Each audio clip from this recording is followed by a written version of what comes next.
可以講 hello 就 OK。誒未有人咗，咁咩喎？你錄緊條女係啊，咦 hello，咦有人啊 hello，大家好。有冇聲啊？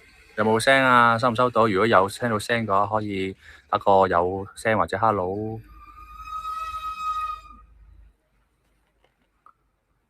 聽唔聽到聲？聽唔聽到聲？喂 hello，Tony，hello，喂 Tommy，hello，係啦，今日係啦，好榮幸，好開心啦，第一次同大家直播，係啊，係 hello，係啦，咁今日咧我哋有聲係咪肯定？係咪有聲啊？如果有聲嘅話，就打個OK 又好，有聲係咯，咩都好啦，呢個。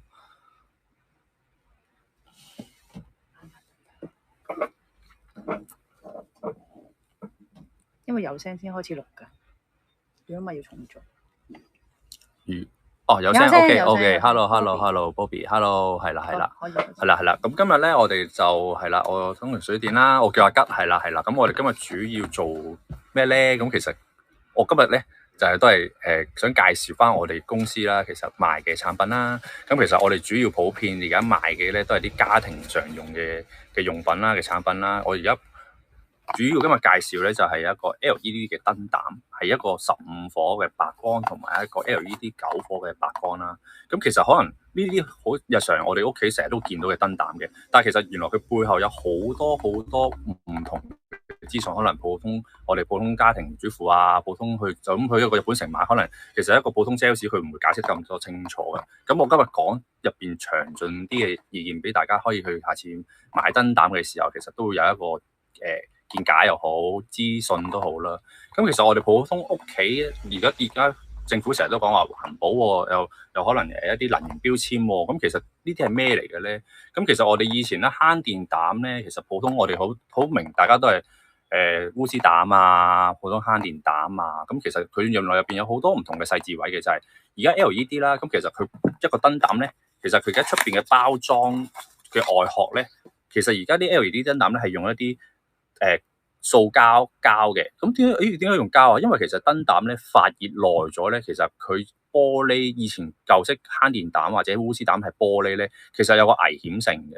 我哋每次去幫人即係我有時我去上門維修啦，或者係有啲客翻嚟買嘅時候，同我講話：喂，細佬，我拆嘅燈膽唔知點解好實好難拆喎。咁其實個燈膽咧，如果係玻璃嘅話，如果難拆咧，其實係有危險嘅。我試過有個客咧同我講翻嚟就話：哇！你個燈膽一拆嘅時候裂咗，哇！然之後個燈膽直情碎咗跌咗落嚟，其實係好有危險嘅。至於點解而家政府全部都推行用 LED 啊，或者係要改用翻啲塑膠咧？就因為其實安全嘅程度係提高咗咯。咁譬如普通一個市民去換嘅時候，佢都唔會咁容易整親手咯。以前電視都睇過啦，無啦啦話喂揾啲人要戴手套要咩成，咁起碼而家呢樣嘢咧安全程度高咗。咁同埋我覺得咧，咁我哋以前咧我成日都同啲客講嘅，佢話：你屋企啲燈膽個燈座係咪有分咩頭嘅咧？咁而家其實 LED 咧全部都出晒啲嘅螺紋頭嘅螺絲頭嘅。點解要出螺絲頭咧？其實就係因為佢嘅接觸面咧係比以前嘅釘頭。咁咩係釘頭？可能大家都唔知。我都有舊嘅燈膽嘅嗰個款。呢啲釘頭咧其實有兩粒釘嘅。咁其實佢個接觸面咧，其實冇螺絲頭咁好嘅。螺絲頭接觸嘅時候咧，如果接觸面電咧，如果接觸得好咧，個燈膽都會冚咗。如果你普通釘頭咧，你接觸得唔好咧，其實佢容易燒嘅機率都會提高咗咯。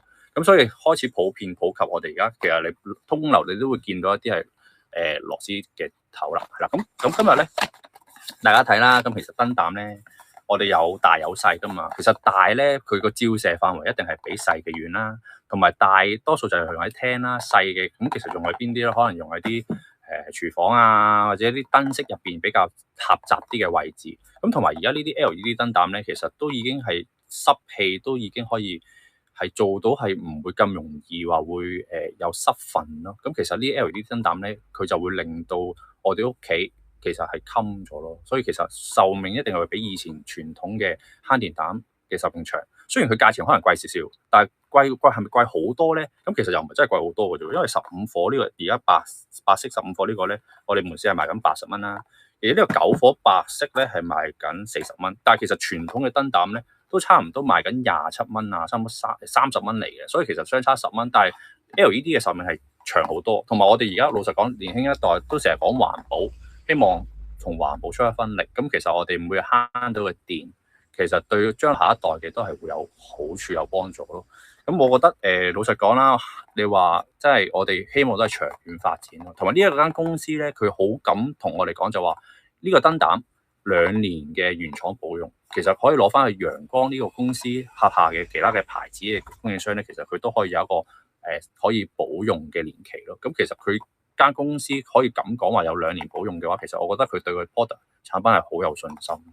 係啊，咁一個主要介紹就係呢兩個燈膽啦。咁其實我哋鋪頭都仲有其他好多產品嘅。咁今日咧就燈膽有保養啊，係啊，燈膽我哋係有保養嘅。咁其實佢原廠其實佢有2年保用，係啊，佢如果有咩事，其實可以隨時攞嚟去換啊咁樣咯。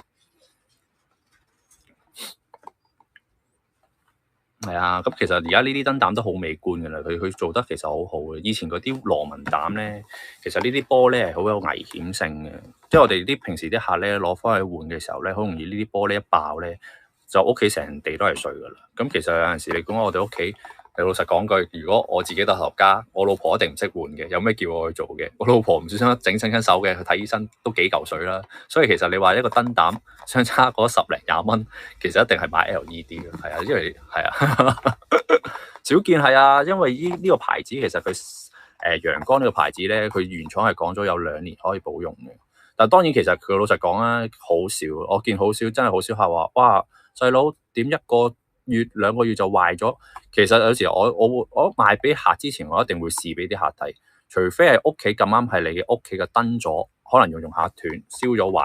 咁其實普遍攞翻嚟我哋鋪頭嘅燈膽一試翻，其實一般都冇壞嘅。所以其實一般燈膽2年都一定係好正常，係都冇咩事，所以都唔使擔心嘅。